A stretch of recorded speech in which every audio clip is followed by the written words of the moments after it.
Dans ce cours, nous allons voir comment utiliser des routes statiques, du routage OSPF et EIGRP pour remplir nos tables de routage et tout ça en IPv6.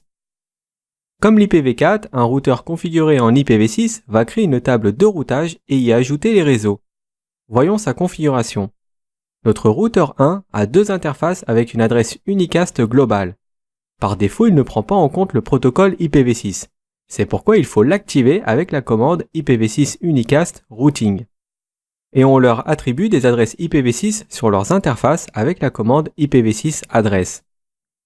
Pour configurer une route statique, c'est la même méthodologie qu'en IPv4. Sur le routeur 1, on lui dit que pour joindre le réseau jaune, il faut passer par l'IP en point 2 du réseau vert. Et sur le routeur 2, le réseau bleu est joignable par la point 1 du réseau jaune. La route par défaut en IPv4 est 4 x 0. Et bien en IPv6, c'est 2 fois 2 petits points /0.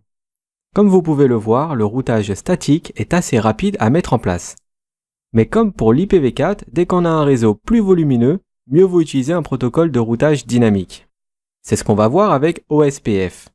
La version d'OSPF que l'on a vue pour l'IPv4 s'appelle officiellement OSPF v2. Et pour prendre en charge l'IPv6, la nouvelle version est la v3.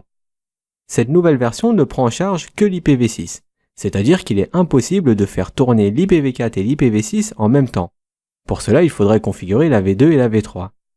OSPF v3 n'a pas beaucoup changé. C'est toujours un protocole de routage à état de lien qui construit sa base LSDB à l'aide de LSA. La plus grande différence entre les deux est la configuration qui est devenue plus facile car il n'y a plus de commande network à taper.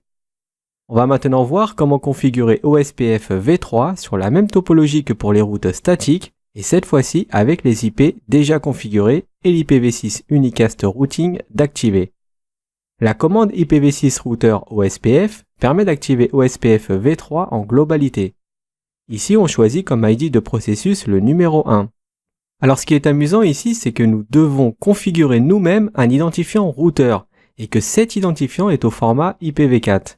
Et si on ne le configure pas, eh bien OSPF ne fonctionnera pas. Cela est peut-être dû à la nostalgie de l'IPv4, je ne sais pas.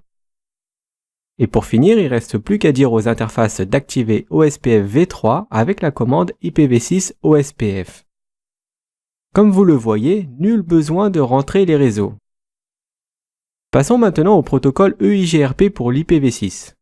Ici, l'avantage, c'est qu'à 99%, c'est pareil qu'en IPv4. Toutes les commandes sont les mêmes, sauf qu'il faut remplacer simplement IPv4 par IPv6 et c'est tout. La commande IPv6 router EIGRP1 active le protocole EIGRP en globalité sur l'AS1. Alors par défaut, le protocole est éteint, c'est pour ça qu'il faut le monter avec un no-shot. Et ensuite, il ne reste plus qu'à faire un IPv6 EIGRP1 sur les interfaces pour qu'il commence à chercher ses voisins et qu'il puisse diffuser son réseau.